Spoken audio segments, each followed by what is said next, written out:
Le savoir-faire de la créatrice de lunettes Nathalie Blanc rencontre celui du joaillier Lorenz Boimer, cela donne, mais regardez et écoutez.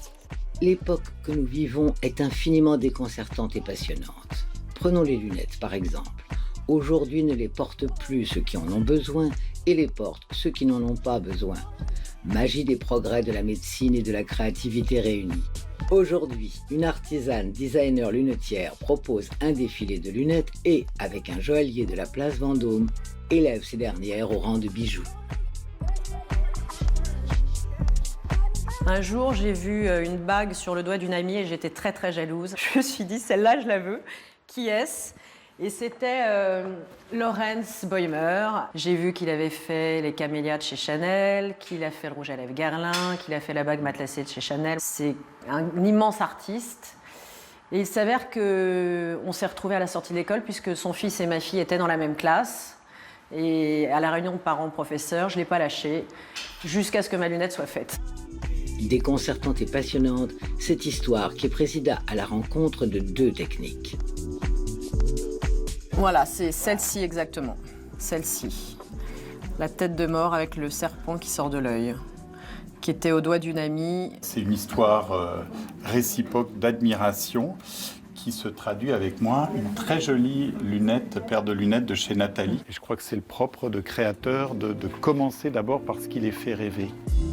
Lorenz Boimer et Nathalie Blanc ont ce point commun de faire ce qu'ils ont envie de faire, non pas parce que ça se fait, mais parce qu'ils en ont envie. Ça s'appelle rester dans la droite ligne du savoir-faire français. D'abord, je suis très amoureuse du produit en général. J'ai toujours été passionnée de design. J'ai été longtemps opticienne, donc je pense que c'est une vraie force. Je sais dessiner un nez, je sais dessiner une branche, une longueur de branche. Moi, je ne sais faire que des lunettes et je pense que ma force est là aussi. 200 références, les modèles sont entre 4 et 6 couleurs à peu près. Tout est fait en France, et des modèles acétate, et des modèles en doublé or, faits dans le Jura, dans les usines dans le Jura, ou aussi des usines en Normandie. J'ai commencé à aimer les lunettes toutes petites, puisque je portais des lunettes, et malheureusement à l'époque, c'était pas un accessoire de mode, c'était plutôt une prothèse. Mais la médecine a changé tout ça. C'est vrai que c'est devenu un accessoire, d'abord parce que maintenant les gens se font opérer quand c'est une souffrance d'avoir des lunettes. Donc aujourd'hui, même les gens opérés portent des lunettes par envie et par passion de l'objet. Donc c'est vrai que ça a été finalement un renouveau de la lunette. Un renouveau qui place la lunette dans le monde de la mode. J'ai fait le premier défilé de lunettes en septembre, et c'est vrai que ça n'avait jamais été fait. Et ça a eu un succès incroyable, ça a été repris dans la presse. C'est très beau un défilé de lunettes en fait. On fait 2 collections par an. Moi je m'inspire beaucoup des couleurs du design plus que de la mode même. C'est la première chose qu'on voit sur quelqu'un. Quand on regarde quelqu'un, qu'est-ce qu'on voit en premier ? Sa lunette. Donc c'est quand même un accessoire primordial. Un accessoire primordial qui requiert le meilleur des savoir-faire des lunetiers français. On sait qu'ils ont beaucoup souffert, les lunetiers, et que beaucoup de vieilles maisons ont fermé, mais les très bons sont restés, et c'est un bonheur pour moi d'aller dans le Jura, dessiner mes collections, voir mes ateliers, travailler avec des vrais artisans, avec un savoir-faire immense. Et je n'arrêterai pas ce chemin du Made in France tant que je pourrai continuer à le faire, et que ces usines continueront à... Mais elles prospèrent, ils se sont sortis de ces crises, de ces mutuelles, et maintenant les gens aiment quand même les beaux produits. Maintenant les étrangers viennent faire fabriquer en France.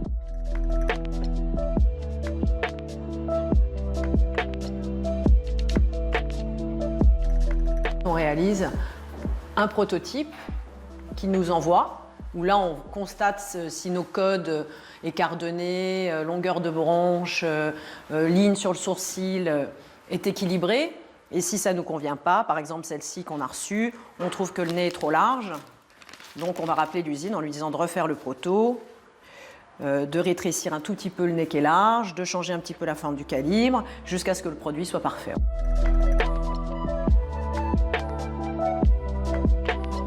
Du Jura et de la Normandie à la place Vendôme, le souci de la perfection est le même.